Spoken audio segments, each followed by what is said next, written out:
share with you this favorite topic of mine. Everyone has one of these handouts. We're going to be referring to this multiple times. A small, brief introduction, and then we'll jump right into it. We're going to be discussing today the untold story of Jewish medieval art. Let me just turn off my phone so that it doesn't disturb me. And that's taken care of.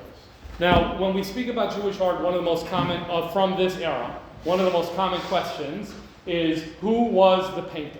Who is the artist? Who is the one who created the art? The answer to the question is, we usually do not know. Very often, it is possible that the artists were not Jews. It is possible sometimes they were Jewish. Sometimes it is known, sometimes it is unknown. But it doesn't really matter. Why does it not matter? Well, right now we're in a shul, in a sanctuary of a synagogue, and I have a right to look at the ark and to notice that it has the 12 tribes that are written there. That obviously means something. That's significant. It has Reuben and Levi and all of that. So would it be okay for me to come in here and say, that's significant? Yes, that makes a lot of sense for me to try to interpret the art that is on this ark right here. Who's the one who actually created it? Who's the carpenter who actually did the work? That's irrelevant. The reason it's irrelevant is because it was done for the Jewish community. Whether it was made by Jews or not, it was created for the Jewish community. And that's what makes that art Jewish. In a similar way, although it is very possible that some of the art that we're going to be looking at was actually created by non-Jews, they were created for Jewish patrons. They wanted to make their Jewish patrons happy.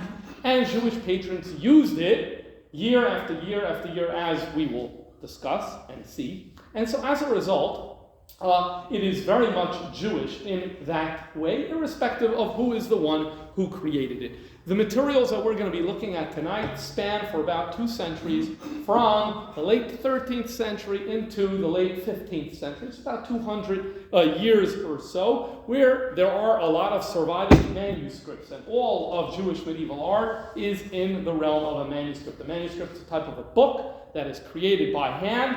We don't have paintings that were hanging on walls in Jewish homes from the medieval period. We do have manuscripts that have survived from that period, and there is art adorning these manuscripts, and so they are called illuminated manuscripts. That's the official term. And as we will see, there is so much about Jewish life, Jewish belief, Jewish theology, Jewish practice, Jewish custom that surfaces through these artistic renderings, as we will see. So let's start with Jewish belief, and we will begin with a manuscript that is perhaps the most famous of the medieval Jewish manuscripts that have survived to this day. This is known as the Bird's Head Haggadah. The Bird's Head Haggadah is dated to around the year 1300. Today it resides at the Israel Museum. It is known as the Bird's Head Haggadah for the fact that all of the Jewish characters in this manuscript, instead of having a human-looking face, have an animal-looking face, and more specifically something that looks like a bird or perhaps a griffin. What is the significance? That is, when we look at this manuscript, the first thing that really jumps out at us, and in fact is sometimes disturbing, is the faces. And really, we can do an entire lecture just on that, but I don't want to get bogged down by this. I will say 2 points. Point number 1 is this has got a lot of attention over the last 50 years. Many people have written about the fact that they are not human faces but animal faces. There are a lot of theories that have been postulated about this, but the most simple theory is the truest theory, and it is pretty obvious that this results from a halachic discussion that was going on at that time, and we know this from our literary sources, that at that time, in the 1200s, there was a robust halachic discussion whether it is permissible, according to Jewish law, to depict the human face. And if it is, in what circumstances and in what ways. There were those who said that a frontal view is not acceptable, only a profile. There were those who said that animals are okay, but human faces are not okay. This is part of the second commandment, where it says, thou shalt not create graven images. And the question is, what is part of this biblical command? And then what is part of the rabbinic layer, where we know often the rabbis add layers of stringency? What is included in these prohibitions? We know from the literary sources there was a robust discussion about it, and we know from the literary sources that a human face was considered more of an issue than an animal face. And as you're going to see in some of these manuscripts, all coming from Germany, by the way, Spain does not have this issue whatsoever, but in Germany there was this, and that's where the literary sources tell us there was this discussion, and there were different customs. In some places we see that faces were blotted out or erased. I'll show you an example of that in a moment. And so it's within that context, and when we see the animal faces, that we're supposed to understand what's going on over there. I know that there was a lot of other theories, but trust me, there's not much to them, in my opinion. So that's number one. The second thing is that, by the way, the image on the right-hand side is the falling of and the collecting of the manna in the desert, and that's appropriate because that's in this week's Torah portion, though I don't plan on talking much about that particular image, but I did want to make note of it. We're going to be actually focusing more on the image on the left-hand side. You'll also notice, and it will become a little more obvious in a second when I make the image bigger, that all of the males in this picture are wearing what is called the Jew hat, or in German this was known as the Judenhut. This is also really a topic for itself, and that is starting from the Fourth Lateran Council, Jews in the Middle Ages were obligated to wear certain distinctive clothing. Much can be said about that. It spills over into Jewish art as well, and most prominently here, this idea of this conical hat that Jews were wearing at that time. But what I want to do is, I want to focus on the image on the left-hand side. This is the Dayenu section of the Passover Haggadah, and I want to look closer at that Dayenu. So here it is a little bigger, and it is a scene of the giving of the Torah. The reason we have here a scene of the giving of the Torah is because in the Dayenu at this point, we're talking about, it references clearly the giving of the Torah. And so what we have is as follows. Starting from the top left, there is a little cloud with a hand sticking out, with its fingers grasping two tablets. And there's an individual garbed in red, some sort of red robe, who is receiving these two tablets from heaven. And to the right of that, in a cursive hand, it says Matan Torah, which is the giving of the Torah. This individual dressed in red is standing on a mountain. And to the right of the mountain, it says in small cursive, Har, which is mountain. Now, on the left-hand side of the mountain, it used to say Sinai, right over here. In fact, you can perhaps see the samach over there for the word Sinai. Now, what happens was, this manuscript was once much wider. What's the first part of the manuscript to fray is the margins, and so it gets cropped off, and that's why part of the image, it was not drawn originally like this.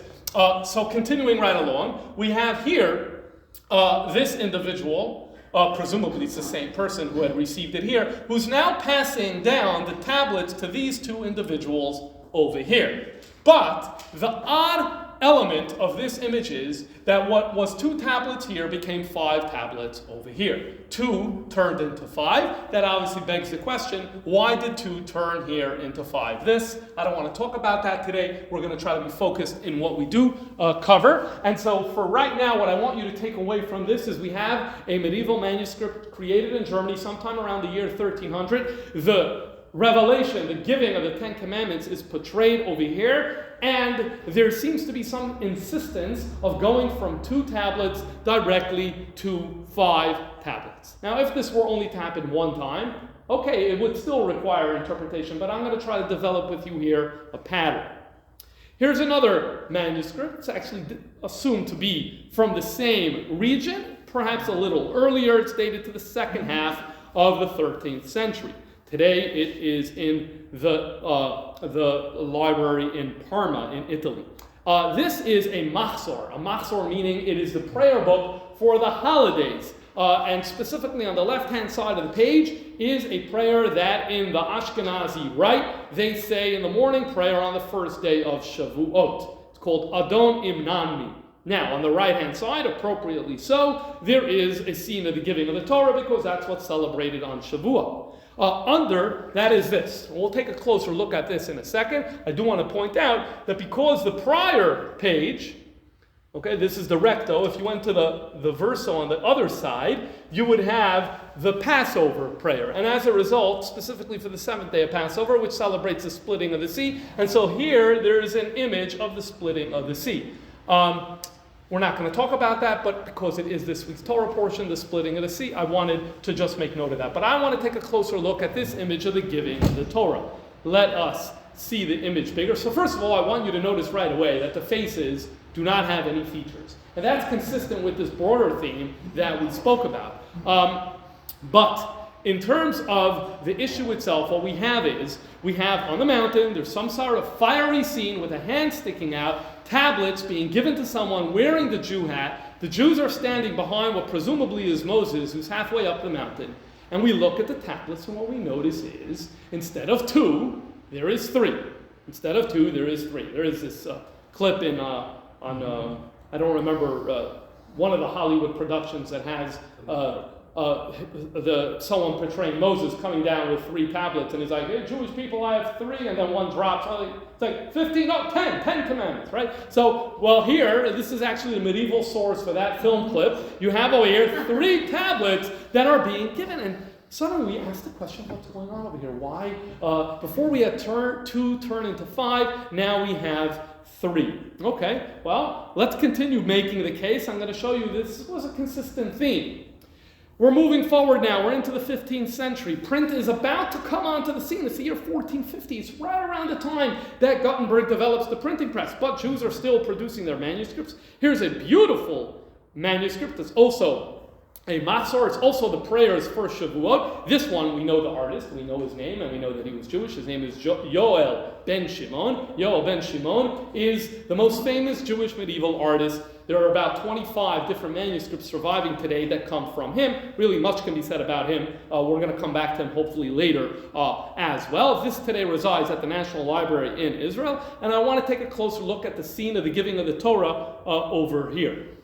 So, on the right-hand side, you're able to see there's an individual standing on the top of the mountain. Har Sinai, the Mount of Sinai here, is adorned in green. The Midrash speaks about the fact that though it was a desert, but a miracle happened on that day, and vegetation sprouted out on the mountain. There are the shofars at the top. Indeed, the giving of the Torah, we're told that there was the sound of the shofar. There is fire. We read about that in the biblical text as well. Here are the people. There are men, there are women, there are children who are receiving the Torah. Here's one individual says, Aaron, that's Moses' brother. Okay, we're all ready to go. And here what we have is, we have presumably Moshe with the 2 tablets, but you'll notice that rather than what looks like 2 tablets, it actually looks like he's holding up a Torah. And now I have, for the 3rd time, something really odd about the scene of Revelation, rather than just showing me, doing it simple. Show me 2 tablets. There seems to be an inability for Jews during the Middle Ages to show 2 tablets. It's either 2 turns into 5, it's either 3 tablets, or now we have the entire Torah. And I will show you one more example, and with that I'll rest my case. Here we have 2 Haggadot. These were created in Germany between 1470 and 1480. They're actually 2 different manuscripts, but they are both from the same, either from the same artist or from the same workshop. There is a scene of the giving of, there's a mountain with the flowers, and there's probably Aaron or something like that who's over here. But you have on the top of the mountain, you have Moshe Rabbeinu, and he's holding up a Torah scroll, both here and here, holding up a Torah scroll. So what is our explanation? Now, to be clear, there are some manuscripts that depict the giving of the Torah, and there is 2 tablets. Okay? But the reality is, we've seen 4 to 5 examples where it seems to be the Jews are trying to say something. They're trying to say something, and the question is, what are they trying to say? And so with that, let us now pause the art show, and let us go to these texts, and let's read the texts. So, if you think about it, the 10 Commandments are a really, really special part of the Jewish tradition. We don't recite them in our prayers. We recite the Shema every day. We do not recite the 10 Commandments. The Talmud, the Jerusalem Talmud, discusses this in text 1, and it says as follows: it would have been proper to read the 10 Commandments every day. Why don't we? Because of the claims of the sectarians. lest they say that only these 10 were given to Moses at Sinai. What you're seeing over here is there's a little bit of an anxiety that if we promote too much the 10 Commandments, it's going to feed into our narrative that's not good for Judaism. What is this narrative? Well, there are something called, in Hebrew, the term is minin, and I translated it as sectarians. There's a certain group of people who are doing too much to emphasize that the 10 Commandments is what matters to the exclusion of pretty much everything else. We don't want to feed into that narrative, so therefore we need to go to the other direction, and we're not going to recite daily the 10 Commandments. This idea is repeated during the Middle Ages by Rabbi Simcha of Vitry. That's text 2. He lived during the 11th and 12th centuries, and he says as follows. This is him stating what we just read. He says, they sought to establish the recitation of the 10 Commandments with the Shema. Do you hear this?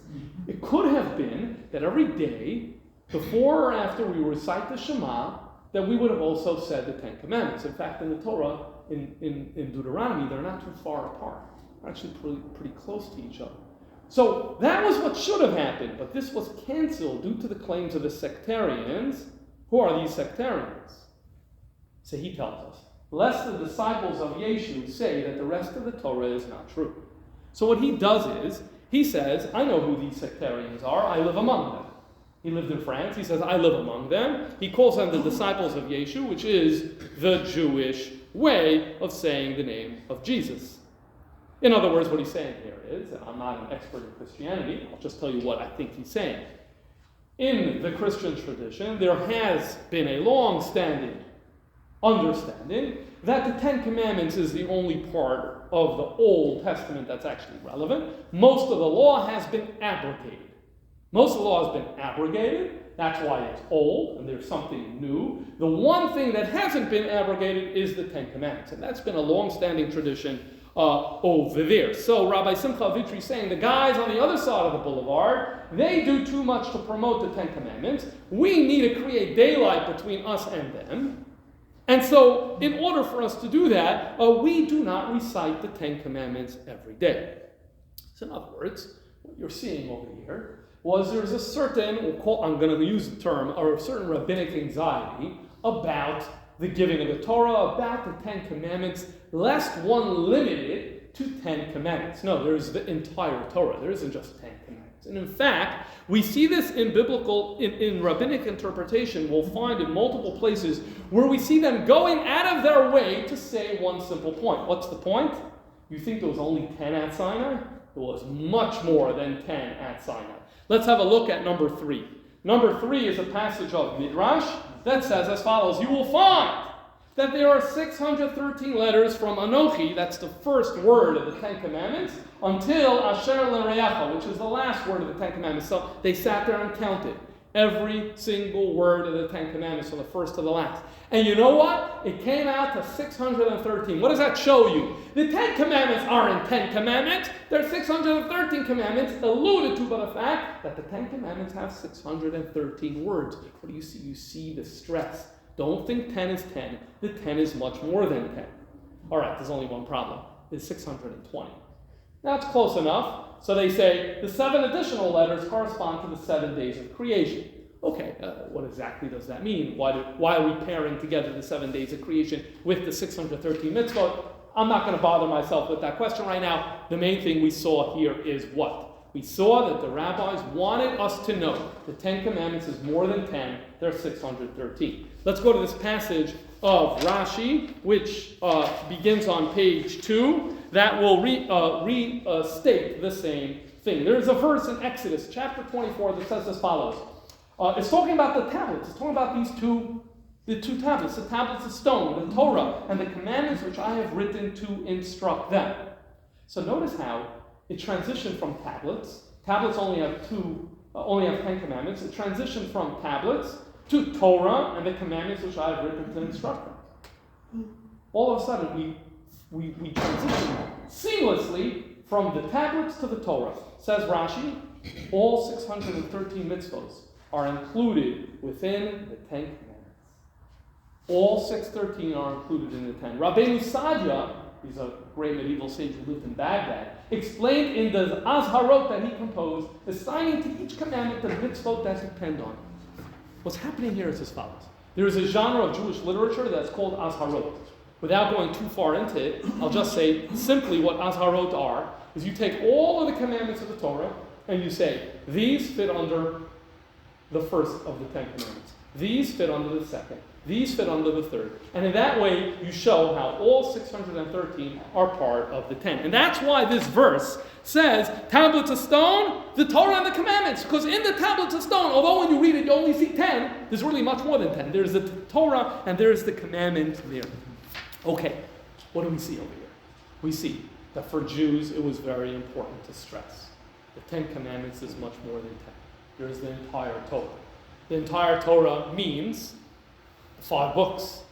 The entire Torah means the 3 books, Torah, Nevi'im, and Ketuvim. All of the Bible is divided into 3 general categories. So here are the things we need to stress. It's the entire Torah, all 5 books. It's Torah, Nevi'im, and Ketuvim, all 24 books of the Bible. And so, when a Jewish patron asks for a scene of the giving of the Torah to be created in his manuscript, and they're investing in this manuscript, they want it to be meaningful for them, and they want it to be uniquely Jewish. How is it uniquely Jewish? It's uniquely Jewish if it's more than 10. If it's just 10, that's what the guys on the other side of the boulevard are saying. That's not uniquely us. What makes it uniquely us is if we go out of our way to say that at that moment, when the Torah was given at Sinai, yes, there was 10. But in that 10, there was hinted to, there was alluded, many more than the 10. And that brings us to scenes like this, and where we have 2 tablets quickly transition into 5 books of Moses. Where we have, from the very outset, 3 tablets, presumably Torah, Nevi'im, and Ketuvim, the 3 parts of the Tanakh. And over here, just the Torah scroll, and just the Torah scroll, just the Torah scroll. The entire Torah is all included in the 10 commandments. And in that way, what you have is something that may just seem like as an aberration. You realize, no, there's something we can learn here, both about Jewish history as well as about Jewish theology, by focusing on this type of manuscript. Let us continue on this journey, but before we do, the next part is Jewish belief studying the Torah. If anyone has any comments or questions, I'm happy to do that. Otherwise, we'll continue. Okay, studying the Torah. You're looking now at the screen at a Tanakh. This is a complete Hebrew Bible. What's unique about it, it has a colophon at the end, which means it has a date. We know exactly when it was written. The year is 1299 from Perpignan. Today, that's in southern France, in the area known as Provence. It's at the National Library of France. Okay, we're looking right now, standard Bible, no problem. But when you go to the beginning, this is the first, this is Bereshit bara Elohim, the beginning of Genesis is right here. But if you were to turn back toward the beginning of this book, we find a spread that looks like this. What are we looking at? We are looking at the vessels that were in the Holy Temple in Jerusalem, and before that in the tabernacle that was in the desert. So we have the menorah, and we have the aron. By the way, this is the luchot, okay, the 2 tablets. This is the menorah. This is the showbread, altar, and there's many other elements here. And if we wanted to talk more about the temple, I would go through in detail what each of these things are, but that's not what we're here to do right now. All I need you to know right now is that the patron of this manuscript said, it is very important for me that in introduction, before we start reading any text, I need people to see the temple. I need people to see the vessels of the temple. Okay. If this were only one such manuscript like this, we'd say, cute, and we'd move on. The thing is, it's not the only one. Here's another one, this from Spain, Catalonia, circa 1350. It's at the British Library today, which, by the way, in October 2023, the British Library had a terrible hacking situation. And until this day, many of these manuscripts, which I've downloaded years ago, you can't access them anymore because of this extortion, where they had to give a certain amount of money by a certain amount of day. There's a word for it. Anyway, that's just an aside. Here we have the same thing. In the beginning of this Bible, we have very similar the menorah, and the altar on the right side, and the altar on the left side, and the place where we put the bread. And guess what? It's not 2, and it's not 3, and it's not 4, and it's not 5, and it's not... Today, there's at least like 10 or 12 of these Bibles that usually come from Spain, or the area, or Provence, which is not too far. And all of them, before Bereshit Bara Elokim, before we start talking about creation, they give us scenes of the temple. And now there's a part of me that when you're looking at this, you say, well, when you're going to come and you're going to read the second book, you're going to read Exodus.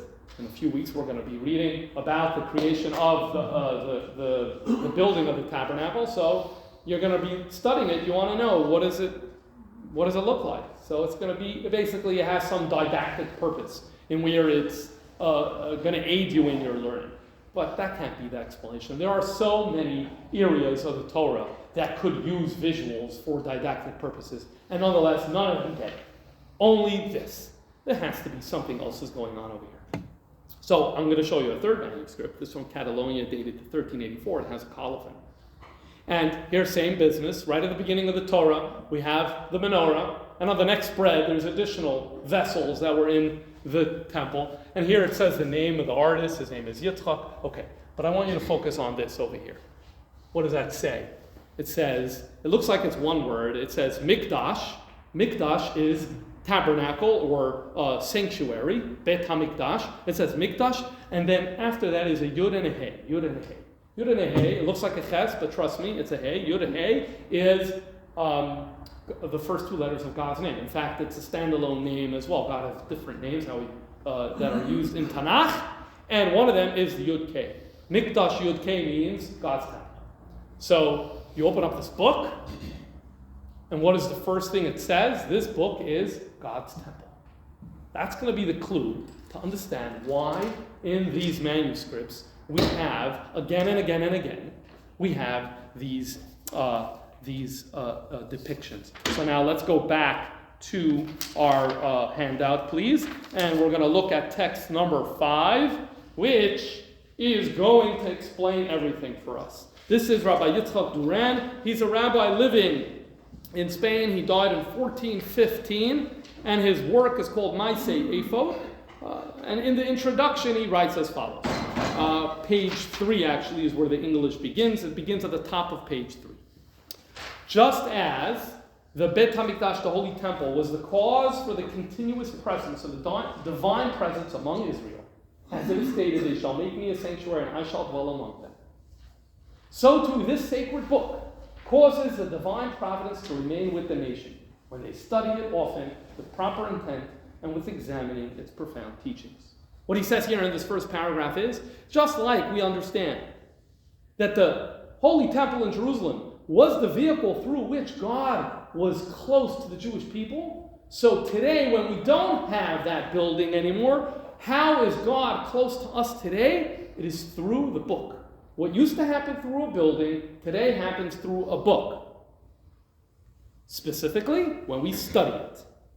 As he says, with proper intent and examining its profound teachings, that holy work of studying the Torah accomplishes the same thing that once upon a time happened in Jerusalem when God would dwell amongst the Jews in the temple.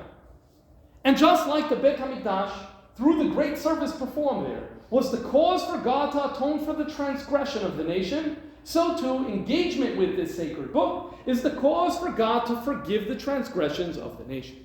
Here he says, not only the dwelling occurs through the book, there is also atonement. Atonement, just like the temple used to achieve the atonement through the service in the temple, we achieve that atonement today through this book. He continues, because this sacred book corresponds in its virtues to the Beit HaMikdash, so because it's so similar, it was divided in its primary division into 3 sections, just as was the case with the Beit HaMikdash, which contained 3 main sections. The 3 main sections were the Holy of Holies, the Kodesh, the holy place, and the Azara, the courtyard. So any rudimentary depiction of the Beit HaMikdash will have these 3 rooms. And there are many laws associated with each one. There are different standards of holiness. See, he says it's no accident that the Hebrew Bible is divided into Torah, Nevi'im, prophets, Ketuvim, writings, The three, it's because this is a temple, it needs to have a Holy of Holies, it needs to have the Holy, and it needs to have the courtyard. And that's these three sections. And he does much more work, but this is enough over there in the introduction, but this is enough for us to understand his general point. And look how he concludes this passage. He says, because of these matters, it was most fitting to name this great book Mikdash Yud Hey, God's sanctuary. For it is truly God's sanctuary. He's telling us here that Jews in the 1300s, they refer to their Tanakh. Today we say Tanakh, or Bible. There was a time that Jews called it Esra and Va'arba, 24. Jews in Spain in the 1300s called it Mikdash Yud Kei, or Mikdash Ka. That's what they called it, God's sanctuary. It was called Mikdash Ka instead of, so now why not Mikdash Yud Kei Vav Kei, the entire name of God? Why is it only the first two letters? So here he cites this teaching that during the period of exile, God's name's incomplete. So you don't have Yud, Hey, and a Vav and a Hey. You only have the Yud, Kei. Because when we're living in Israel and we're living in an era of redemption, then of course we need the book. But the primary way God is close to us then is through the building. When does this become the Mikdash? When does the book take the place of the Mikdash? It's only in exile. In exile, God's name is incomplete. And so that is why it is called Mikdash Ka. In fact, we have some evidence that Jews, after the Spanish expulsion, many of them went to North Africa. There were Jews in Tunisia into the 1700s and into the 1800s who would call the Tanakh, what we call Tanakh, they would call the Mikashia. They would call Mikashia. And in fact, many of them did not know even why they did that. That was just a tradition that was passed down. They called it Mikashia. We now know the reason it was called Mikashia was Mikdash, the temple of God, because Jews said the Bible is the temple. Anything that we got through the temple, we get today through the Bible, and that obviously teaches us about how they revered this book and this work, which is why here, and only some of the one or two of the manuscripts do that, tells you this is Mikdash Ka. And that is why it will also say, make the case in a visual way. I will put the vessels of the Mikdash in the opening pages of these manuscripts. And so now everyone, any child who opens up this manuscript, they know what they're reading. Every book needs a good introduction. The introduction to the Tanakh for Jews in the Middle Ages, in Spain specifically, was they saw this, they visualized this. They knew now, as they leafed through the pages and as they study it to find teachings that are relevant to their lives, they are not just reading any book, and it's not just a holy book, but it actually is a substitute for the temple. I find that to be very moving personally, and obviously it invites us to re-examine our own way that we think about the study of Torah and when we handle this sacred book, when we have the ability to do so. This is another good example of an element of Jewish thought, theology, and thinking and feeling that spills forth from looking at these types of manuscripts. Yes? I'm curious about the paint or the ink that was used. Yeah. Can you address that in some way? Do you know? I'm sorry, I can't. I have to stick to my lane. So Okay. I don't have a lot of familiarity about the materials used. Okay. And that's not something I could really talk to intelligently, so I'd rather not say it. Okay. Yeah. Rather than to talk about the specific materials that are used, what about the color schemes that are being used? Because we see some common themes here. We see obviously the blue could be reminiscent of Tehele, right? Blue is a very significant color for us as Jews. The gold clearly was used in the temple as ornamental for the various objects in the temple. We see in the other one from Catalonia, if you could just go back to that slide. This one? No, the other one. Right here. We see that the Mikdash is in that a very deep blue, and we see the other writing, the schemes themselves, the color scheme. Could you speak on that also? Because I noticed the menorah on the other side, on the Catalonia. Yep. We'll see that in between the stems of the menorah, we have different colors that are divided up. We have, it looks like fire, and then it looks like not fire in between there. And so, have you explored any significance to the color schemes themselves, the similarities or differences between the color schemes, and then what the significance with this particular image with the menorah? Yes, so great question. So let's talk about the gold first. That's the easiest part. The gold, which we have here and we have here, is because most of these vessels in the temple were made out of gold, as you alluded to.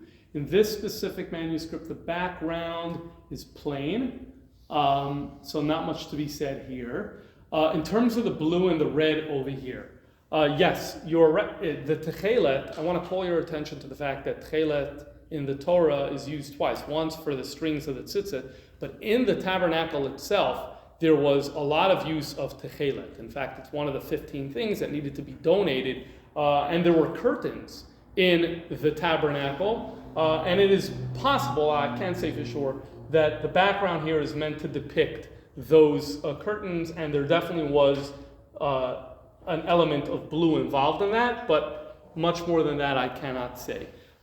In terms of here, the blue against the Mikdash Yud-Kei, I don't, again, look, when it comes to this type of thing, there is a lot of interpretation of medieval Jewish art that is, what I would say is a little less definite, where it's a little more like guesswork. I don't have anything concrete to say about the use of blue in this case. In terms of what's going on in the menorah, I think you're pointing out something quite important. The overall feeling I get, and this is subjective, when I look at that, is that there is an overall background of fire. Now, I didn't want to include this in my presentation because ultimately I feel that it's a little subjective and guesswork. There is a tradition that Moses couldn't build the menorah. He didn't know how to do it. And God told him to just dump a lump of gold into a fire and the menorah will emerge. When I look at this image personally, I see a menorah emerging out of a background of fire. But that to me is like subjective, and so most of what I'm sharing, I want it to be a little more concrete, so I didn't want to include that in the presentation. But because you asked, I am. I'll share that specific detail. And likewise with all these other pieces, more can be said. I mean, the giving of the Torah image that you saw before. We'll go back here. Some of the people are backwards. What is the significance of that? Okay, you see, he's facing here, but some of the people are facing backwards. So what's the significance of facing backwards? So, what was that? Okay, so the Erev, or there is a passage in the Torah where it says that the scene was so awesome that that some of them started distancing themselves. So here's the funny thing for me is I say, so is that what's happening here? And I don't feel confident enough to give these types of interpretations. I feel more confident when I see a pattern, when I see 5 or 6 manuscripts doing something and there's supporting literary evidence, and then I kind of feel a little better about it. But the reason I'm sharing this is, there's a lot to do by going through each one of the elements and the color schemes as you're pointing out, and I think there is more work to do there. I also think we risk going into the area of what's a little more subjective. So on the one hand, it could be more fun. Some people like that more, but on the other hand, it is a little bit more subjective. Okay. Now, we spoke about Jewish belief. I want to now turn to law and custom. We know that Judaism is very much about behavior. And as we will see, behavior is going to come forth from some of these manuscripts as well. All right, so first up, we're going to be looking at, this is probably one of the more famous of the medieval Jewish manuscripts that is known as the Golden Haggadah. This is a real masterpiece. Some of the art you saw before, especially if you care about art, it looked rather primitive. This is really another level. This is a Haggadah. What happened in Spain is that before opening and reading any text, the opening 10, 20 pages of the manuscript, if the person was a wealthy person and could afford it, they would have these miniatures depicting the story of the Torah and specifically leading up to the Exodus here. So dated to around the year 1320 in Catalonia, in Spain, housed at the British Library today. There are 8 panels over here. So much to be said about each of these. I'm going to, of course, choose which ones we're going to be talking about. Happens to be this week's Torah portion again. I feel it's appropriate. 2 of the panels relate to this week's Torah portion. Number 1, on the right-hand side, is King Pharaoh, who is saying goodbye to the Jewish people who are leaving with their hands up in the air. Why are their hands up in the air? If we have time, hopefully, we'll come back to that, and I'll talk about the significance of that later on. On the left-hand side, you have Miriam's song. That is also in this week's Torah portion, where, in addition to the fact that Moses sang with the men, Miriam sings with the women. And a real special image over here of a group of women with instruments, some of them in a position of dancing, who are celebrating the splitting of the sea. Okay, that's not Jewish practice, that's not behavior, but because it is this week's Torah portion, I wanted you to see it. What I wanted to go back to is what happens is now the biblical narrative ended right here. This is the last scene of the Exodus. The sea has been split. The Jews have said their song, specifically Miriam. By the way, there is no singing of Moses. It's only the singing of Miriam. And now we're done. Now the artist has 3 slots left. So the 3 slots end up being Passover practices, contemporary Passover practices. Let's have a look at this one here. This is cleaning for Passover. I love this image. Why do I love this image? Because we talk about today how there is this movement of cleaning for Passover, and we go all crazy about cleaning, and we take it next level. Well, guess what? In Catalonia, for this very wealthy person who was able to afford this, cleaning for Passover meant having an individual mopping the ceiling. There is no chametz on the ceiling. There is no obligation whatsoever to check your ceiling before Passover. But just as it is often done today, where people go to great lengths to clean for Pesach, this too happened then over there. Okay, now we're going to see, so that's just in terms of element of Jewish practice, but now we're going to move a little bit more into the different other elements of the Passover preparations. This is a very washed out manuscript, and I'm sorry for the fact that unfortunately good images of this are not available, but for what we want to do, this is going to be sufficient. This comes from a manuscript that's called the Yehuda Haggadah. I showed it to you earlier. It had one of the scenes of the giving of the Torah that we saw before. It's at the Israel Museum. What you have on this spread is the entire process of the preparing and the baking of the matzah. Okay, so on the top left, you can see the individuals are sticking into the oven. They're beating the dough on the lower left. Here they're drawing water.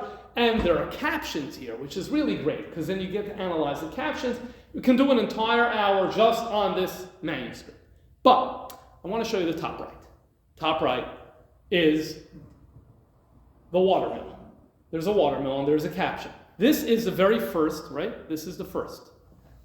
You open the book, this is the first thing you see. So this is the very first scene of preparing the matzah, is this.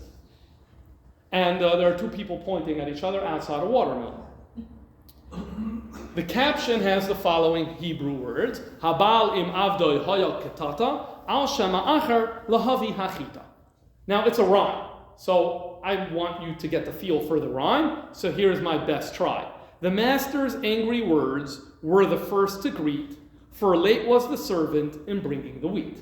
Okay? That's what's going on over here.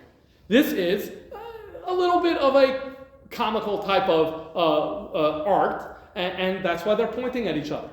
This is the first scene in the Haggadah, the process of making the matzah. Now, if you go online today and you say, I want to watch a video for making matzah for Passover from beginning to end, the video is going to begin, the clip is going to begin with harvesting the wheat. Because when you harvest the wheat, once you harvest it, we need to watch it to ensure that it doesn't come into contact with any moisture. That's the custom today. Here, the beginning of the matzah story is not out at the harvest. The beginning of the matzah story is at a watermill. Is that an accident? No, it is not an accident. Go to text number 6. Text number 6, page number 4. Rabbi Alphys, top of page number 4. Rabbi Alphys lives in Spain. He wrote that one must guard the wheat used for matzah from the time of harvesting, so that no water comes upon it. This is the custom today. We guard it the way Rabbi Alphys told us to do it. He said from the time of the harvest. My teacher and father, meaning this is Rabbi Yaakov ben Asher. He lives in the 1300s. He says that his teacher, who was Rabbeinu Asher, wrote that it is only necessary to guard it from the time of the grinding. This is his wording. The custom in Ashkenaz and France, this manuscript was created in Ashkenaz, in Germany, is to guard it from the time of the grinding. Why the grinding? Because it is then brought near water as they grind with a water-powered mill.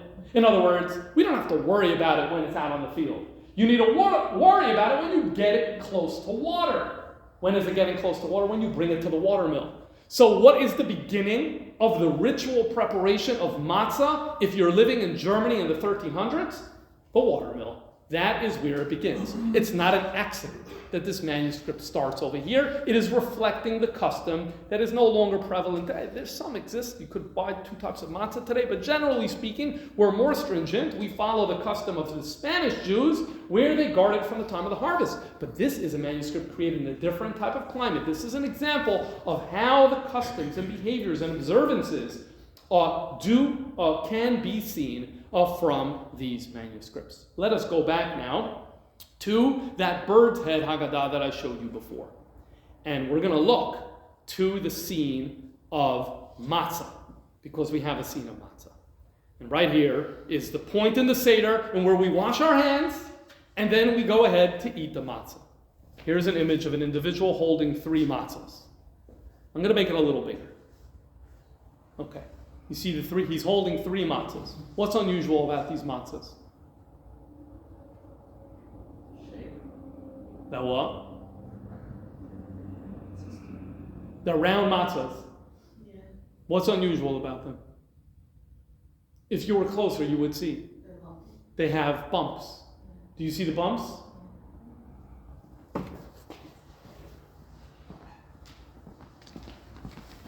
There's one bump jotting out here. This one has 2 jots, and this one has 3 jots. You see it? Yeah. Okay. Is that an accident? Then we go to the next page. Here is when we make Hillel sandwich. And on the right-hand side, again, we're still doing the regular matzah on the right-hand side, and we're doing Hillel sandwich on the left side. And I'll make them a little bigger for you. 1 jot, 3 jots. Back to the handout. Number 7, Rabbi Simcha of Vitry. He's from this general area, living in 11th and 12th centuries. He writes as follows: the reason we mark the 3 matzos, one with a single mark, the second with 2 marks, and the third with 3 marks, is because of a Talmudic teaching regarding emptying the coins of the temple's chamber. The bumps aren't accidents. This was a custom. What was the custom? The custom was, well, first let's talk about the temple. A few times during the year, they would go in and they needed to withdraw money, coins from the temple. And they would go with 3 buckets. One said Aleph, one said Beis, and one said Gimel. And they would go in and they would take coins and put it into the first bucket. Then they would take coins and put it into the second, and then they would take and put it into the third pail, and then they would go out. Of the 3, which one would they use first? They need to buy something now. They need to finish bucket Aleph first, bucket 1 first. In other words, the coins that were lifted from the treasury first need to be used first. The coins that were lifted second needs to be used second. What we're learning over here is that at that time, this is not, as far as I know, I've never seen this done anymore today. There was once upon a time where a dough was created. A bowl was separated from the dough for the first matzah. I wanted to know what that was. What was the first dough separated from the larger dough? What was the second dough separated? What was the third dough? And I wanted to remember what 1, 2, and 3. Here, the guy is eating the regular matzah. The regular matzah, that's 1 bump. The sandwich, that's the third matzah. That had 3 bumps. That was the third matzah was created. The idea was that you want to eat first the very first creation, the very first piece of dough that was separated from the larger pile. This is what he tells us, and we see this in very few manuscripts. We see it here and in one other manuscript. This is a beautiful manuscript this is much later, from the 15th century. It's known as the Rothschild Miscellany. There's a lot of wonderful images here. This was created in Italy. And this is the Passover page. So just briefly, that's the checking of the chametz. This I'm not sure what it is, and here's the baking of the matzah. And what was that? Yes, these are all manuscripts. Everything here is everything I've shown you is manuscripts. They're not published. What was that? They're not published. What does that mean?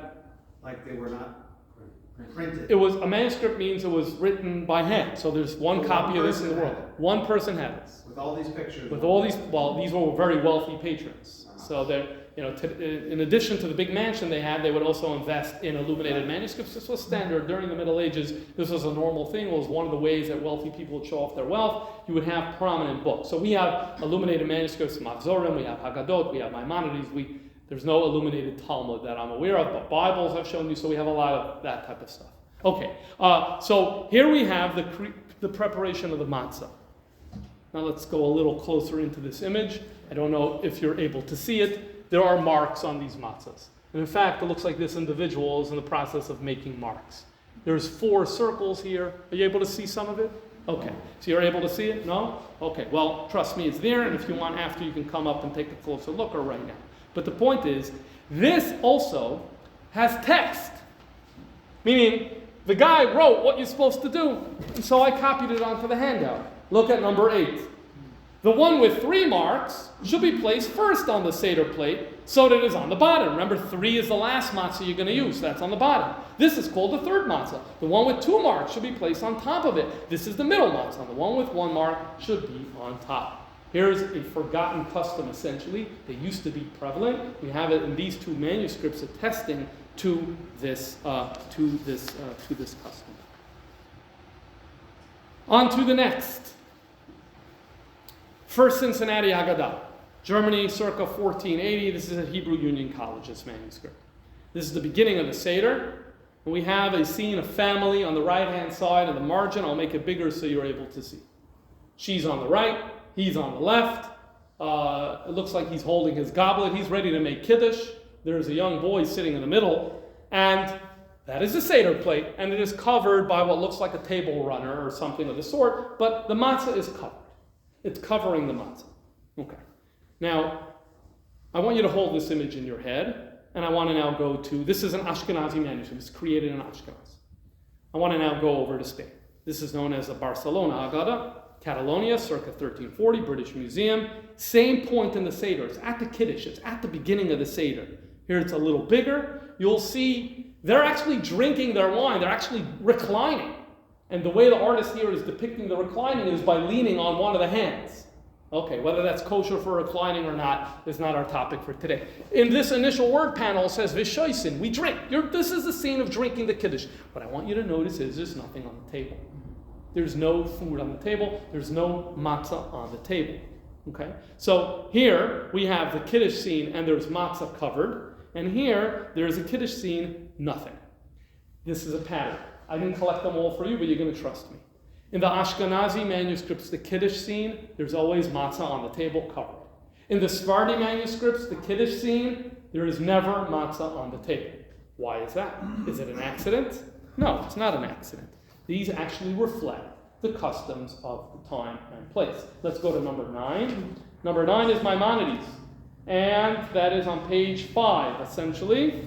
On page 5. Look how he describes the Seder. Maimonides is writing of the Sephardic custom. First, a cup is poured for everyone. Then recite the blessing over hand washing and wash the hands. A set table is brought upon which there is maror and other vegetable, matzah, and charoset. So follow the sequence. When is the matzah brought to the table? After Kiddush. So when you have a Kiddush scene, there is no matzah on the table. This is Maimonides' Seder for you. Now go to Rabbi Yaakov Halevi Molin. He died in 1427. He is writing, he's known as Maharil, he's writing the customs of Ashkenaz. Look what he writes. Place the matzot in order, one on top of the other, and wrap them in a cloth to cover their shame, since the wine is given precedence over it for Kiddush. When beginning Avad Mayinu, then you uncover the matzah. What is he describing here? He's describing this. Before you make your Kiddush, you put your matzah on the table. But now you have a problem. Because according to Torah law, you're supposed to be eating matzah before wine. And now the matzah is going to be ashamed that you are doing Kiddush first, so you need to cover it. And that's what's happening here. So the Sephardic Jews, they don't need to cover their matzah because it's not even on the table.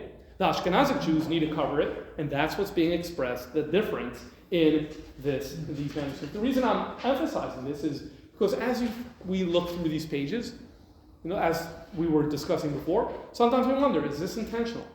Or is it an accident? Is it random? Is it intentional? And if it is intentional, what does it say?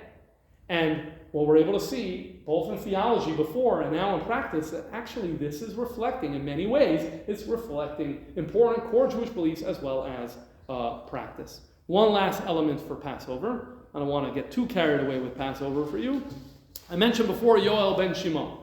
Yoel ben Shimon is this Jewish painter. He lives in the 1400s in Germany, and then he moves over to Italy. I said before, there's more than 20 manuscripts surviving to this day that come from him. Perhaps his most famous one is what's known as the Washington Haggadah. Why is it called the Washington Haggadah? Because it's over at the Library of Congress. This is toward the end of the Seder. This is the page where we pour Elijah's cup.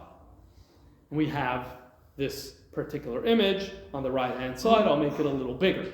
There's an individual coming out of his home, opening the door, holding a cup, and there is a scene of a prominent individual riding a horse with a family behind him.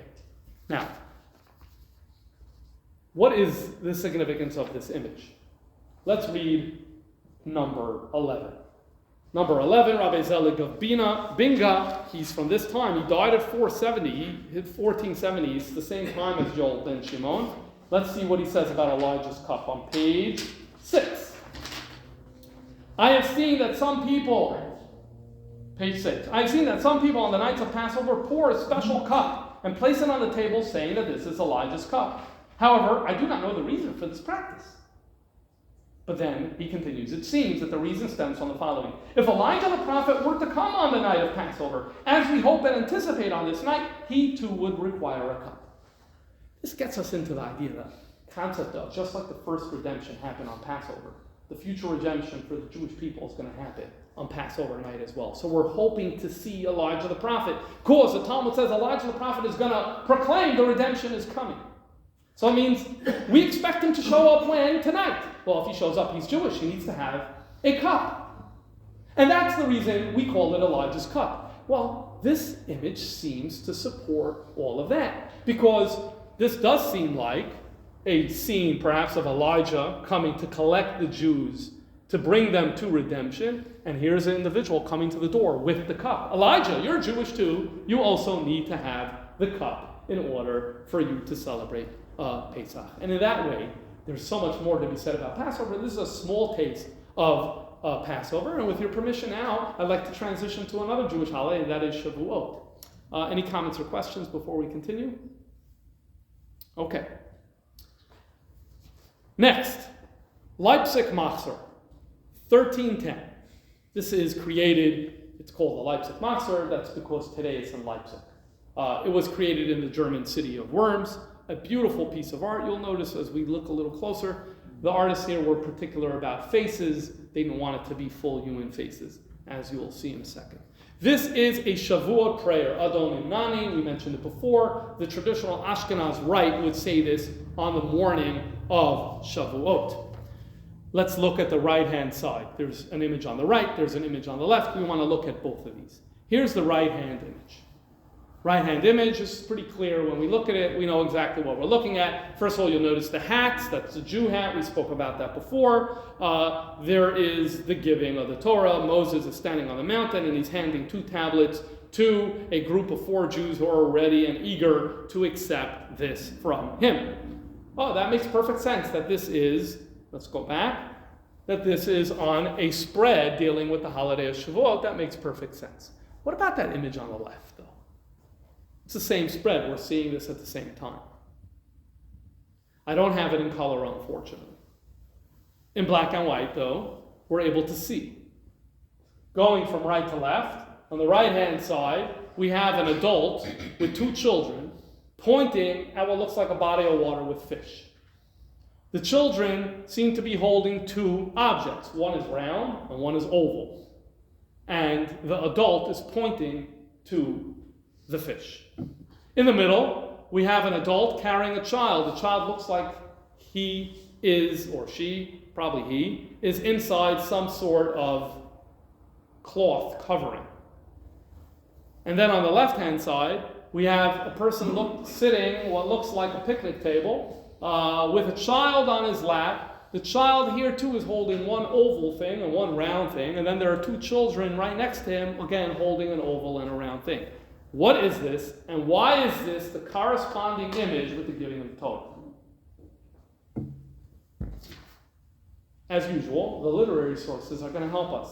Let's go to text 12. Rabbi Elazar Rokeach lived in Worms, the exact place where this manuscript was created. The day of his passing here, 1470, is incorrect. He passed away in the 1300s, during the same century that this manuscript was created, or perhaps a little before it.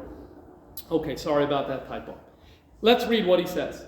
It is our long-standing custom to send the young children to learn on Shavuot. Why? Because the Torah was given on this day. When is the first day of study at school? He's telling us that in Worms, in the 1200s and the 1300s, the custom was for people to bring their children for the first day of study. Little children, the first day of Cheder is going to be on Shavuot. Makes sense. The Torah was given on that day. The children are brought at dawn. Listen to this.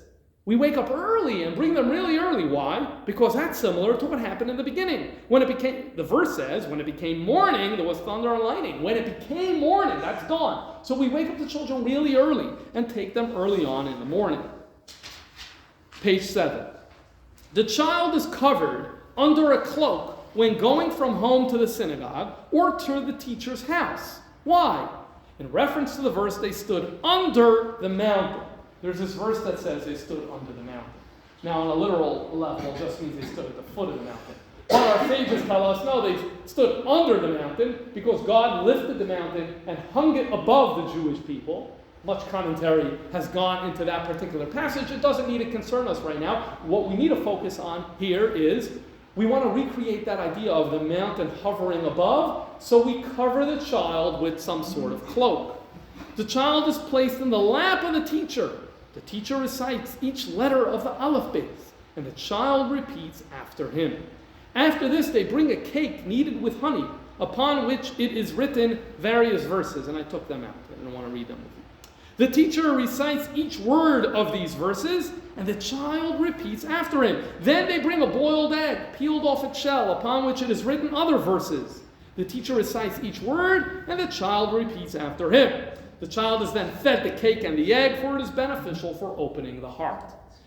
This is an amazing custom that, by the way, still survives in some communities. Some of this survives, not associated with Shavuot. No one does this anymore on Shavuot. But the idea of bringing a child on a specific day, covered, and for them to read verses and perhaps eat an egg, that has trickled down through the ages in one way or another. The origins of this custom is this, what we're seeing over here, in Worms, in the 1200s. And that's what we're seeing here. Although in this literary source, there's no mention of the fish. Apparently, it seems that there is this idea of seeing fish. Fish are a sign of blessing, and it seems that was part of the day. But this is the cake that they spoke about, which was made with honey. This is the egg. The egg had verses inscribed on it. We see a child on the lap of the teacher, which is exactly what our literary source said. And here the parent is bringing the child covered in the cloak. What an interesting way to celebrate Shavuot that the Jews did then. And it's interesting because today in our generation, it has become a widespread Jewish custom to bring young children to the synagogue, not so early in the morning, but to hear the Ten Commandments. Okay, so in a certain way, we're reenacting or recreating this older custom. Then it was more about initiation at school. Today it's about let's get all the children to be able to hear the Ten Commandments. And that's there's some relationship, I feel, between these two. Can I trouble someone to bring me a cup, please? Okay. We are now going to move on to the next holiday. And the next holiday is Rosh Hashanah. And here is where the plot is going to thicken. Okay. A few years ago, we have a manuscript that was sold as, according to the JTA, $8.3 million. This was a machzor. And this machzor dated to the late 13th, early 14th century from Germany. Wonderful, wonderful manuscript. And when it went up for sale for the first time, they publicized a number of images that are in this Maser. I want to focus on images related to Rosh Hashanah. This is the moment in the Rosh Hashanah prayers where we're sounding the shofar. The blessing is presented on this page. There are two images here. On the right-hand side, there is someone holding the Torah scroll, which is what we do when we sound the shofar. He's pointing. I'm not going to focus too much on him. I want to focus on the left-hand image. Someone here is sounding the shofar. Yes, image of his face seems to have been erased. That is very common in these manuscripts. We know that, as I told you before, this is the shofar. But look how he has one foot on the ground and one foot on a chair. That looks very, very unusual. We've all heard the shofar before. I guarantee you've never seen the person blowing the shofar with one foot up on a chair. This is not just one time during this manuscript. Later on in the manuscript, additional scenes of shofar blowing, and again, here's an individual, a talus over his body, shofar, his foot is on some designed stool. And it happens a third time as well in this image over here. It's a little smaller.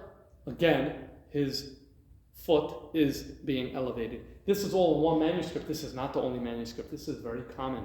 We find this in a number of Ashkenazi Jewish manuscripts from Germany dated to the 1300s and the 1400s. For the foot to be on a stool at the blowing of the shofar. This one is at the Bavarian State Library in Munich. Jew hat, you'll notice his hat, but you'll notice the main thing I want to show you is his foot is being raised on a stool. And here in this one, Austrian National Library, dated around the same time, same thing, the foot on the stool on the top right over here. Okay. What's happening over here? Why is a foot on the stool? Let's go to our literary sources. Do we have any writings about a foot on a stool during the blowing of the shofar? Text 13, we have one line. This is a gloss to a book of customs. It's known as the Customs of Rabbi Isaac of Turnau. So it's not even he who wrote this. A gloss written sometime during the 15th century says as follows.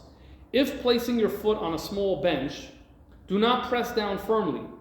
It's talking about the sounding of the shofar here. The context is the shofar, there's no doubt about that. He says, if you place your foot on a small bench, do not press down firmly, but rather in such a manner that even if the bench were removed from under you, you would not fall. Otherwise, it is invalid. So in other words, if you're leaning so hard onto that bench that if it were removed, you would topple over, so then that shofar blowing is no good. Why? Because shofar blowing must be done standing. What's the definition of standing? Well, if you're leaning and you're gaining so much support from that other item, so then you're not standing.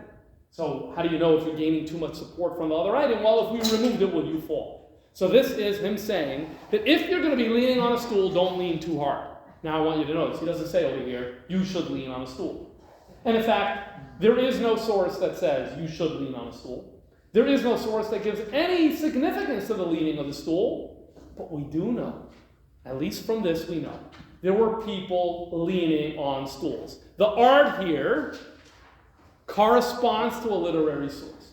People were leaning on stools. From these So here, pictures, it looks like if we took away the stool, they would fall over. very possible. Very, very possible. Very possible. Now here's the problem. The problem that we face here is as follows. Maybe that's why he said that. Yeah, it could be. It could be. Again, without having any literary source, we don't have anything endorsing the custom. The most we have is that we know that people in the 1400s were doing this. But there's no endorsement. There's none of, and usually our customs, there's got to be some voice that's going to say you should do it. Or at least a voice saying why it's being done and what the significance of this is. So here we're going to move a little bit into the realm of conjecture. Okay? I'm going to submit that what we're going to do right now is a little bit conjecture, but it's the best that we have right now. Because to say that there was this important Jewish custom of leaning on a stool, but that we don't know anyone who said you should do it, And we have no explanation for why something is very fishy and very awful here. So there is a theory that has been put, it's not my theory, a great scholar has put forward this idea. Let me share with you. If you like it, good. And if you do, it's a pretty radical theory. If you don't like it, then fine. That's also fine.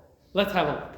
So the key over here is that in this particular manuscript, there is a guy leaning on a stool, in this one case over here, but when you turn a few pages later, suddenly we find a sounding of the shofar without any stool.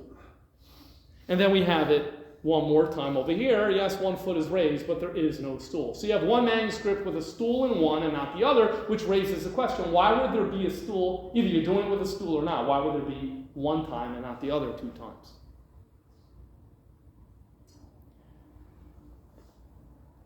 As much as I've been talking about for the last hour, how the medieval Jewish art is significant. Take it seriously. Analyze it. Look at it closely. It teaches you about Jewish theology. It teaches you about Jewish belief. It teaches you about Jewish practice. There's another side to the story as well. We come back to the image, this week's Torah portion, where the Jewish people are said to be leaving Egypt, and the hands are raised here. Why are the hands raised? Why are the Jews leaving Egypt with their hands up like this? What is this? So there's a caption for this image. All these images in the Golden Haggadah have captions. I didn't show, it's on the top. I didn't present it to you. And the caption for this image is the words from this week's Torah portion. Ubnei Yisrael, and the Israelites, Yotzim, were going out, Biyad Ramah. What does Biyad Ramah mean? Literally, it means with an erect hand. With a high hand. Ram means high. Biyad Ramah means a high hand. Okay, that's the literal meaning. What does it really mean? When you say the Jewish people were going out with a high hand, it means they went out proudly, they went out with permission, they didn't have to run away in the middle of the night. The artist here, however, says, I don't care. I saw Yad Ramah, I'm taking that literally. Hand in the air. Because there was a word, hand in the air, he's drawing a hand in the air. So if we were to say, oh, let's take that seriously, well, we're actually not, because there was this convention of kind of looking at catchwords, looking at words, and say that word means this. I'm drawing this, irrespective if it's what happened or if it reflects reality. Okay. I'm going to show you 3 examples of this. This is example number 1. Example number 2. Back to the Washington Haggadah of Yoel ben Shimon. There's a passage in the Haggadah that says, Say ulamad. Go out and learn. Now, what does it mean, go out and learn? The literal meaning is go out and learn. But what does it really mean? What it means is, let's do the hard work of actually doing some biblical study and biblical derivation. In other words, it's a euphemism. The term say, go out, you're not going out for anything. It's just, let's get busy with deep study. That's what say ulamad means. Well, what did Yoel ben Shimon draw over here? He has a guy with his walking stick, with his satchel, with his water bottle, with his hiking boots on. He is going out on a walk. Why? Because the artist saw the word going out, and he says, I don't care about the context. I see the word going out. I need to drop an image here. I'm going to drop an image of someone going for a walk. Example number 3, and this will be the final example, and there are dozens such examples. Every generation, this is a different manuscript. I didn't introduce it, but it's from the same time and place.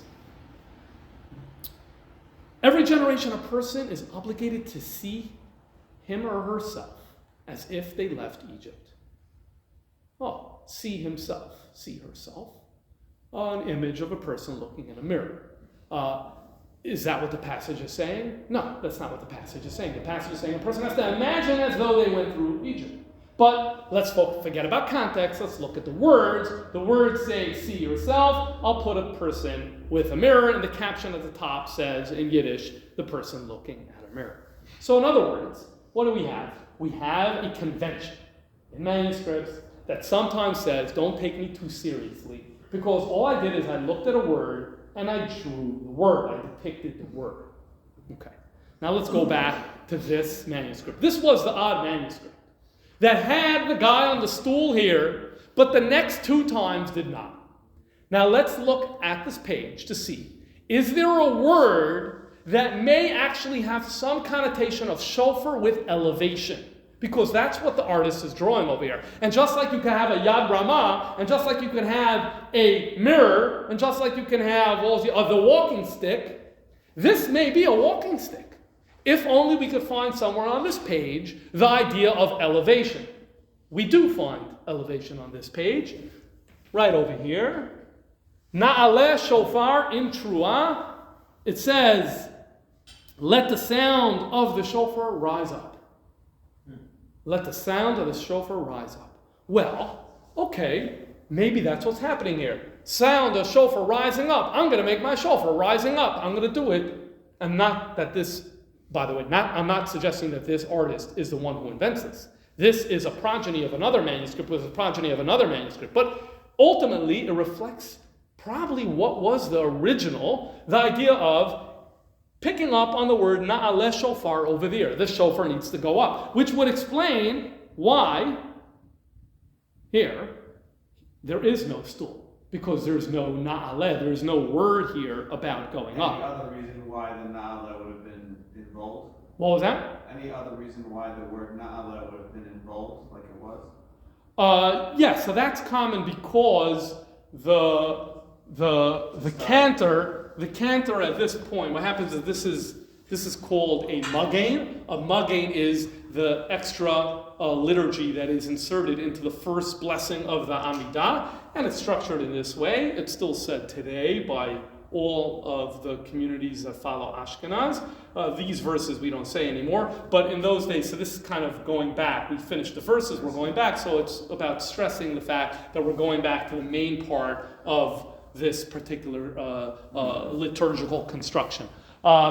So this is, his name is Holter, Rabbi Holter. His argument is that this is not a real custom. He in fact suggests that this was just an artistic convention similar to the walking stick, similar to the outstretched hand, similar to the mirror, but then this is where it gets audacious. Because don't forget, in the 1400s, we have a literary source saying, if you're going to lean, don't lean too hard. So we know people were actually doing it. Says he, and this is where it's a little bit of a radical thing, but the more I thought about it, he says, it's not that. The manuscript reflected the custom. The manuscript created the custom. After century of seeing an image of a stool, some people said, isn't that what we're supposed to do? And some people started doing it, which would explain why you get no endorsement. We have no explanation. There is no source supporting it. There's one guy who says, if you're doing it, make sure you don't lean too hard. In other words, yeah, because it's not a sanction or a sacred custom, which would explain then why it fell away, and this is not something that is done anymore. If that is the case, that's a wow moment, because you realize how an image may not reflect practice, can create practice. And if this is correct, and I can say I don't have firm evidence, but it's the best theory out there. All the other ones just don't work for me. If that's correct, then it's a cause for pause. When you're flipping through one of these manuscripts, I should say many of these are online. Yes, there is one voice in your head that says, this is significant. I need to take this scheme, color, detail seriously. But there always needs to be the other voice in our head saying, well, perhaps not. And that's what makes it more exciting, actually. What is intentional? What is not intentional? What is a big theological statement? And what is not a big theological statement? But in total, it remains. There's tremendous things that can be derived and learned from this. I showed two theological ideas. The idea of in the 10, there's much more than 10. And the idea of that the Torah is the temple. And then we spoke about holiday customs. Passover, Shavuot, Rosh Hashanah. Passover and Shavuot, I showed how this actually reflected real customs. With the matzah and with the bringing of the children. With Rosh Hashanah, maybe the other way around. Maybe it created the custom rather than reflecting it. The other two pictures where the guy's standing on the stool, does it also say Na'aleh over there? No. So here, all of them have the stool. So for the theory to work, basically, is it starts out, this is reflecting, where are I? The first one. Long Shavua, I mean, That was the the wrong way. first one? The one that says Nala? No. So this one right here, in this theory, this one right here reflects stage 1 of this tradition. We're on the page of, and by the way, really I would say it's stage 2. Because my guess is the manuscript doesn't exist anymore, but once upon a time, you had it right here. In some other manuscript that doesn't exist, right next to the Nala, you had an image with a guy on the stool. But then, again, there's copying the medieval Jewish manuscripts that have a ton of similarities with each other. They follow conventions. There's, just like kitchens today, there's a lot of similarity between the two. When you're investing a lot of money, you look at what the other guy does, and then you kind of do the same. There's a lot of similarities. So this is stage 2, in where, oh, that's the page that needs the guy with the stool. Okay, I'll put it there. And then this be stage 3, where, just random. Well, what year is this? Because the other one was 13th circa. Yeah, so just, this is circa 1300. But the other one was also. let me just a note on this.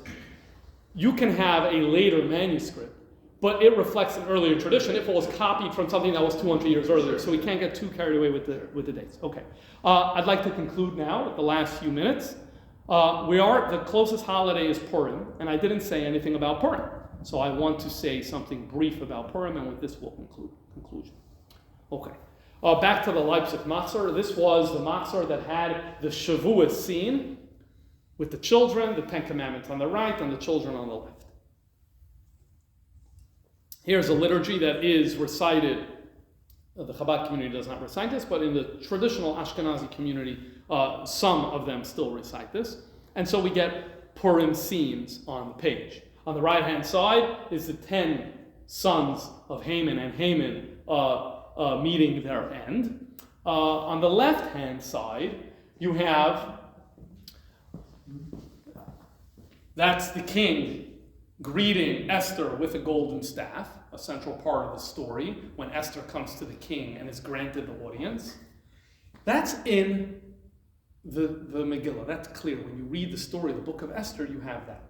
The scene over here is not. This comes from the Talmud. Here you have Haman with the horse ready to take Mordechai. Mordechai is studying Torah with children. And that's not something you read clearly in the Megillah, but it is a core teaching in the Talmud about the story of Purim, that when Haman came to take Mordechai, Mordechai was busy studying Torah with the children. Okay. And then we have this image over here. This image over here is Haman, I'll make it bigger in a second, leading Mordechai, who's wearing the crown, and his Jew hat with him. I'll make it bigger in a second. But then there's this, which, that's in the Megillah, but this story over here is not.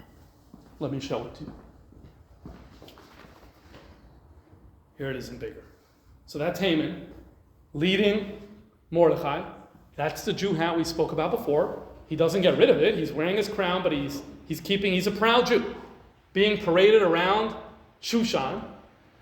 This is, the Talmud says, that as they were doing this, Haman's daughter thought this was Mordechai and this was her father. And so she takes the latrine and dumps it on to her father. That's this image.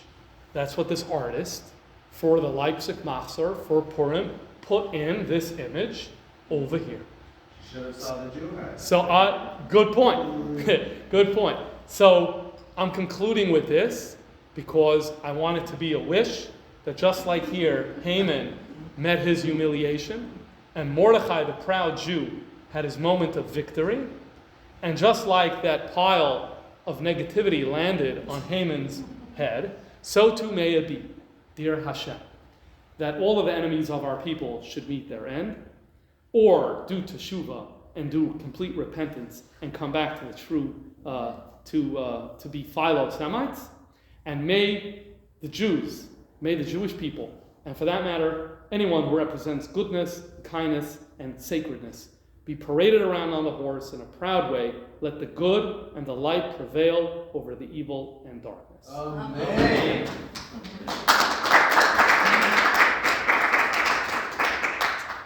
L'chaim. See, perfect timing. 9:30. Amazing. Question? All right. Yeah, sure. I love questions. Go ahead. So, what got you started with exploring Jewish imagery and Jewish art? The internet. Okay, but what from there? Did you take any art history classes? Was there something in your youth that you were attracted to growing up when you were looking through Haggadot or? So the answer to the question is as follows. What I do during the day is I co-direct the curriculum department for Jewish Learning Institute. One of the great things about this is every few months I'm working on something new, which means 1 year I'm writing a course on Talmud, and the next year it's going to be Kabbalah. I was assigned at a certain point to do something about ancient books. And that project that got me onto ancient books, usually I do something and then I move on. Like, okay, so like for example, I did a project on Jewish medical ethics, and like during that year, that's all I could think about. But then the next year, I found myself not really thinking much about it, and I felt like I moved on. I did a project in Crown Heights. We have a library. The Rebbe collected this wonderful library. So I did a project about going through some of the more valuable items there and what the stories they tell. And that project sucked me into this. And I started becoming very interested in the early prints. And from the early prints, I got interested in the manuscripts. And from the manuscripts, I got interested in the art. And so, as a result, I've been thinking about this now for the last few years. I come with no expertise in art. I do teach a lot of history, but I'm sure you were able to tell that in this presentation, the art was a vehicle for the history as opposed to dwelling on the art per se, and I hope you're okay with that. Yeah? I didn't catch in the beginning the 10 Commandments, and then there were images of the Torah scrolls instead. What was the explanation for that? So the point I tried conveying then was that Jews wanted to tell themselves, tell their children, and perhaps tell their neighbors. The giving of the Torah was the entire 5 books, not just 10 Commandments. And that corresponds to the literary sources we saw. Right. Yeah? At the beginning, you were discussing the depiction of human faces versus animals. And you used as an example what was happening in Germany, and then faces being used in Spain. Does one derive any difference between that view in Ashkenazic versus Sephardic beliefs, or is that? Yeah, sure. So the halakhic sources in Spain aren't concerned so much about two-dimensional depiction of the human face. It is specifically the rabbis living in the 1200s, the 1100s in Germany that are taking a stricter view on this, and ultimately they also come around and say, something, this isn't really prohibited. It really is a large subject. There are things that are forbidden in terms of imagery from the Torah, and then there are things that the rabbis forbade in the Talmud, but then it becomes a question of what exactly was included in that image, in that prohibition. So in the Talmud, in Tractate Yuma, there is a large Tosfos that is actually a responsa of Rabbi Meir of Rottenburg, who lived in Worms. He struggles, it's a huge piece, he struggles for 2 pages of very small text. He's struggling with this issue. He writes, I'm going to do it in the Gemara too, and about the images that are on the margins of the Machzorim, are they okay or not? And he goes on for 2 pages. And he's very concerned about the human face. We don't find any of the rabbis in Spain during this period having any objection to it. Mm-hmm. So the assumption is that they just took the more lenient position, which became the predominant position today. There is no one who thinks there's a problem with having an image. Yeah? I'm struck when you started that you made the point that we don't know a lot about the artists, and that some of them may have been Jewish and some of them may not have been Jewish. And I get that if you were a wealthy person and you could afford one of these manuscripts, you'd hire the best artist you could find. However, the sophistication of the illustrations that need text to explain them, it's interesting to me that that could have been created by somebody not part of the Jewish community. Yeah, sure. That's a great point. So firstly, we know for sure some of them were created by non-Jews. How do we know that? Well, there are some cases in where the image was painted the wrong way, which means the person wasn't able to tell the direction of the Hebrew alphabet, and so did it wrong. So clearly the person wasn't. There is even, this is really a story for itself, there is one particular manuscript that through the specific type of lights that they shine onto these, I'm sorry, I'm not familiar with all the terms, they're able to see the image that's under the one that's on the page. Yeah. The image that's under the one on the page depicts Jews in very grotesque ways, which seems to suggest, like, it goes into a Christian workshop. Oh, we need Jews for the giving of the Torah. Okay. Here, did I do a good job? My boss says, no, this is for the Jewish community, that's not going to work, you need to redo this. So we know for sure that some were not Jews. However, what about the fact that, like this image right here, no non-Jew would know this story. Only a Jew would know this story about Haman's daughter. But here's the thing, just like when you remodel your kitchen, you sit down with the contractor and the designer, you explain what you want, what your values are. If they were paying big bucks, and they were, to have a non-Jew create the manuscript, they would have said, this is what we would like to see. And here's an example. I borrowed from my friend. You see what my friend has? I would like something like this. And the guy would do a rough sketch, like, okay, and come back. So we could imagine then, just because we see something very Jewish in observance, custom, theology, doesn't necessarily mean ours. It could mean, and I showed you Joel ben Shimon was definitely Jewish, but that becomes interesting, actually. It makes it, yeah. The Jew hat, was that a point of pride, or was it something that the powers that be told them that they had to wear it? So, sometime in the 13th century, there was the Fourth Lateran Council. This is where the Pope said Jews have to be distinct in their clothing. There was talk of a unique Jewish cloak, there was talk of a Jewish badge, there was talk of a Jewish hat. Jews were not too thrilled with these rules. Jews have been definitely at times happy to wear distinct clothing, but they never liked when it came from the outside, when it was forced upon them. Here it was forced upon them. We know they didn't like it. In Spain, we have instances of giving money to the authorities to get them to reduce the size of the badge that they would need to wear. So we know that they didn't like it. And yeah, even if a Jew is proud to wear distinctive clothing like a kippah, I don't want that to be mandated. I want to choose to wear a kippah. I don't want the authorities telling me to wear a kippah. So I think the feeling then was, this is something we need to do, but if only we didn't have these laws. I think that was but at the same time, if you wanted in your image to convey that it's a Jewish person, then that was the way to do it, because that was how Jews dressed. And so if you wanted to convey that this is Mordechai the Jew, how do you make that clear? You make that clear by making sure you put the hat there, and then it makes the contrast really clear. So basically ambivalence. Yeah? So the art that we're exploring here is to beautify the mitzvah, correct? I mean, that's the whole purpose. I think if we ask the question, why would someone illuminate their Haggadah, Masor, or whatever it is? Multiple layers of answer. Tanakh. Multiple layers.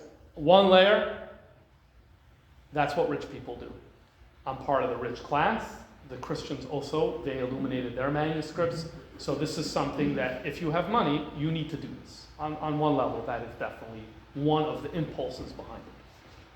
Specifically with the Haggadah, especially when you see the comical stuff, there is an element of entertainment for children. We know there is this anxiety that children are going to fall asleep, and we want to keep them entertained. So the imagery in the Haggadah would have been specifically beneficial for that.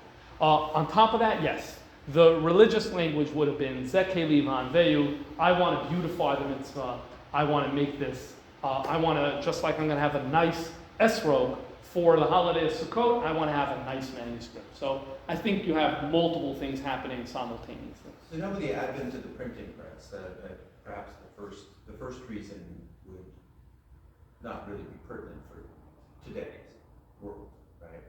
So when I look about this far in here, I don't see depictions in Chabad house with pictures. On the walls or in books? On the walls? He's been trying to get In the one books? of the menorah Mizrach signs for a long time up on the wall. He brought it. I brought My it. father won't put it up. It's in the library, so it's hanging in the library. But it doesn't seem to be the same way one would get a nice etrog, because you want to beautify the mitzvah. You want to get the thicker lulav to beautify the mitzvah. Maybe a very nice case for the etrog and the lulav. Why not in the Sfarim? Yeah. Why not in the Chabad? Because to a certain degree, when we look at the Aron Kodesh, we see that there is art here. Yes. Right. So we are beautifying the mitzvah. Yes. For the Aron Kodesh. Yeah. But it's usually the Aron Kodesh. Yeah. That's great. So my general policy is I only talk about the past. I'm much more comfortable in the past, not the present. So in terms of the past, some rabbis were not too thrilled with the art in the books of prayer. They felt that it's distracting. So that Rabbi Meir that I told you about, who lived in Worms in the 1200s, he was like, yeah, there's no problem with faces. I'm okay with that. But when you're praying, you shouldn't be looking at images. So that was his concern that he had.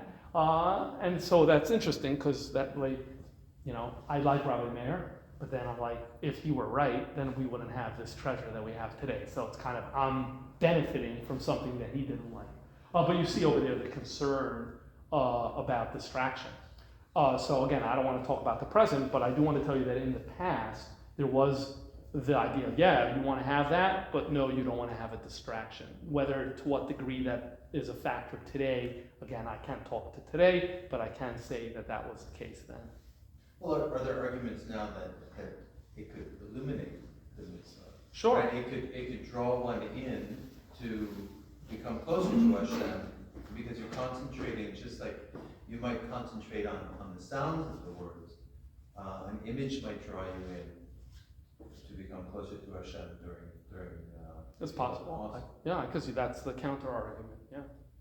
But again, I'm not like a policy guy or anything like that. Yeah. It also strikes me with this conversation that what you focused on, and thank you, by the way, for what you did, was illuminated manuscripts. But if we think, if we think very, very broadly about Jewish art in the medieval period, then it was what people used in their homes, it was how the Torah was dressed, it was how the art, so there was beauty and there was Jewish art throughout homes and in synagogues. Absolutely. You were focused on this, on manuscripts. Yes, but there that's was correct. Jewish art by Jewish artisans all over. Right, 100%. The thing is, as far as I know, there are no surviving paintings from that were in Jewish homes from the medieval period. There is artifacts exist. So you can look at some of the jewelry because of the treasure. It was in France, I forget the name of the place right now. There are treasures that have survived, so you can look at rings, you can look at jewelry, you can look at some of that stuff. We have in manuscripts depictions of the synagogue. So you can see how the Torah was dressed, and you can see the artistic cover. So yeah, there are many different other elements of Jewish medieval art. Again, the most prominent thing that remains with us today is these manuscripts. And but yeah, that's one sliver. Yeah, I would love to just walk into a medieval Jewish home of some of these wealthy people, and I'm sure they had stuff hanging on the walls. I'm sure it was there. I don't know that we know much about it, what it was. Was it Jewish? Was it contemporary? Right?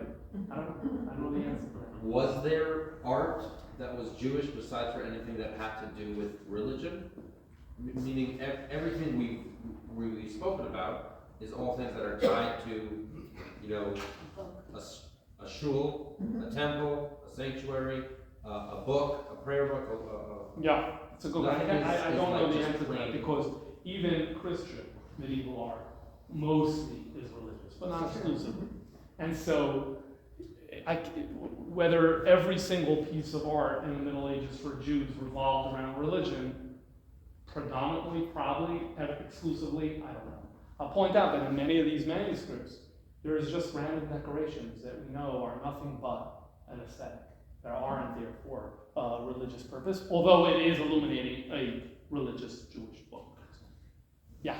To Rabbi Mendes, to follow up on his question, and maybe it's obvious, how come there is so much Christian medieval art that remains, and there's no Jewish art that remains? We only have the examples through liturgy. They hated us. But the amount, the sheer amount, when you go to any modern museum, there are wings, there are wings that you go to the Athenaeum, there are wings that are just religious art, Christian themed religious art. every time No- we've had something to there's show no off, they Jewish- come in and There's- destroy it. There's not one. So the simplest explanation for this is that if a king owns something, it has a very, very good chance of survival. When a Jew owns something in the year 1300, it has a very, very small chance of survival. Many of these manuscripts I'm showing you were censored. I can turn and show you pages where whole sections were blotted out.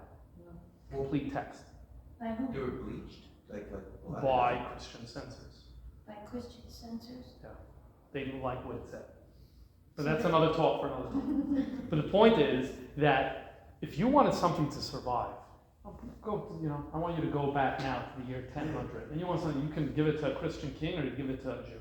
You're going to give it to the Christian king. Much of the medieval art that survives belonged to princes, lords, barons, the kings, and the queens. Yeah, it's going to have a very high survival rate. Jews, you had 20 minutes to pack your bags and you're leaving, and you can't take any of your valuables with you. Jews were expelled from France 3 times in the 14th century. It's after the period we're looking at. Taking their stuff with them was often fraught with difficulty. There was Jewish book burnings. Paris, 1242, many Jewish books burned. Rome, 1553, many Jewish books burned. And there's so much else. Just not a very, very good bet to deposit your thing. I look at it and say, really? We have so many medieval Jewish manuscripts that survive? That's amazing. That's unfortunate. We know there was much more. And by the way, there's nothing before the mid-1200s. There's nothing before the mid-1200s. The earliest illuminated Jewish manuscripts that we have, 1250, 1260, 1270. There's nothing from the 12th century, nothing from the 11th century. We know they existed, but they just didn't survive. Perhaps that book burning in France in 1242 may have been something. So it's unfortunate, but that's just a story of Jewish history in a certain sense. Maybe the spread of the other religion as well. Okay, thank you very much for your time. Thank you very much, Rabbi Dinerman. Thank you for stopping all the way out. Thank you everyone for coming out and staying. I hope everybody enjoyed. I do have the PDF file that he prepared for the slideshow. So if anyone wants that, if I have your email, I can send it to you. And also the text, if you want that as well.